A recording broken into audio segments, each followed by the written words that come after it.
Hey everyone, welcome to today's Grace Report. After I posted my last video on Jenelle, a lot of you left comments about how there seemed to be something off about Dave, and that it stems from the fact that there's a really sketchy explanation between the way the two of them met. There are 3 different stories floating around the internet about how Jenelle and David met, and it's really anyone's guess which one of them is the real deal.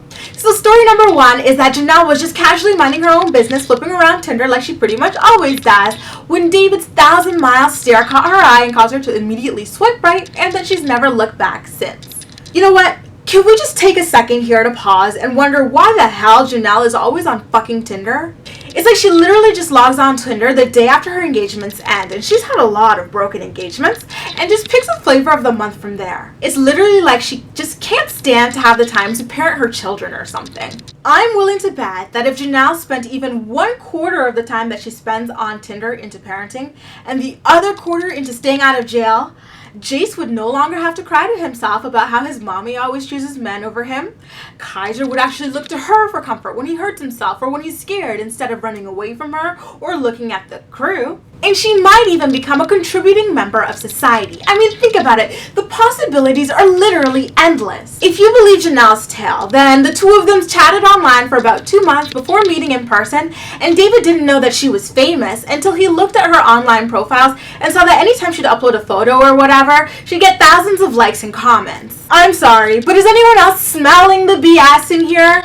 It's been reported multiple times that Jenelle throws around her status as an egg donor on Teen Mom 2 for all sorts of perks. So are we really supposed to believe that it wasn't in her Tinder bio?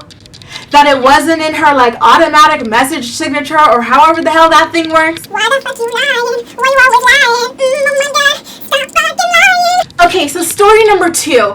A lot of you seem to believe that Jenelle's ex-husband, Courtland, may have told David about her while they served time in jail together. Yep, I guess the criminal community in North Carolina really is that small. Side note, isn't it crazy to you how easily Jenelle finds criminals to date?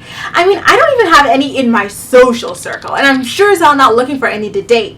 But I guess spurs of a feather really do flock together. I mean, what else can someone with 16 mugshots of their own really look forward to dating? A lawyer?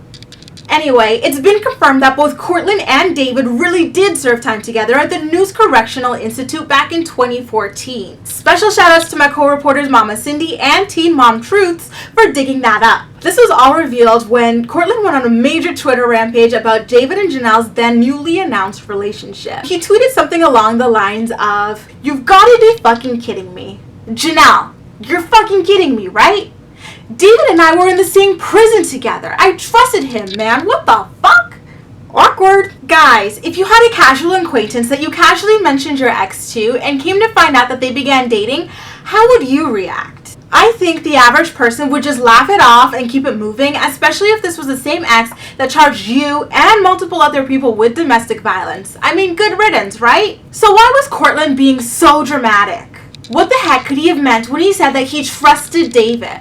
The only thing that I can imagine prison inmates trusting each other with is immunity from any shankings. Based on Courtland's angry Twitter rant, it sounded like he expected David to do a lot more than avoid shanking him.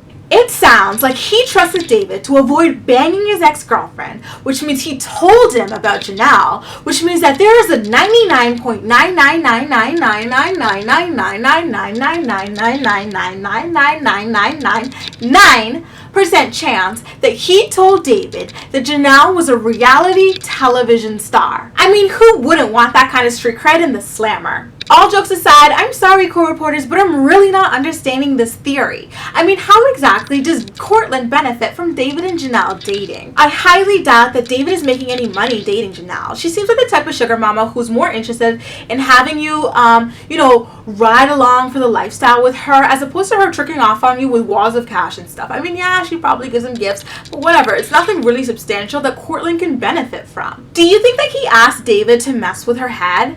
But then again, I feel like that's also pretty pointless. Like, why would you want to take karma into your own hands? And lastly, some of you lean more towards theory number 3, that David's sister convinced him to try dating her. This seems the most plausible to me, but then again, I really wonder how much effort it takes to try and find one person, let alone bank on them finding you attractive as well, in a city so big. As you saw in my last video, David's sister April, the one who spends a lot of time watching Kaiser, has been a pretty big fan of Teen Mom 2 since pretty much the very beginning. My co-reporter Cassandra pulled up screenshots of her commenting on the show as far back as 2012 that you saw in my last video. Side note, David, that's 2 people close to you now who knew Jenelle was famous from the very beginning. So your spiel about not knowing a single thing is really not convincing right about now. If April is as big a fan of the show as we've been led to believe, then it seems pretty possible that she tried to coach her brother into seeking out Jenelle. I mean, she seems to have a lot more to gain from this than Courtland. She is more likely to gain screen time after all. She also seems like the type to be more interested in riding along the coattails of the infamy that comes with being associated with Jenelle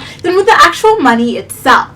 Come to think of it, it's actually pretty surprising that we haven't seen her make a cameo on the show yet. You'd think that would be a non-negotiable part of her agreement. And with Jenelle leaving Kaiser with her 5, 6, 7 days out of the week, it's kind of surprising that we haven't seen Jenelle at least drop him off at her place even once. So how do you think David and Jenelle met? Through Tinder, Courtland, or April? Feel free to share your opinions in the comments down below. And as always, make sure to like, comment, and subscribe for more videos. Thank you so much for watching.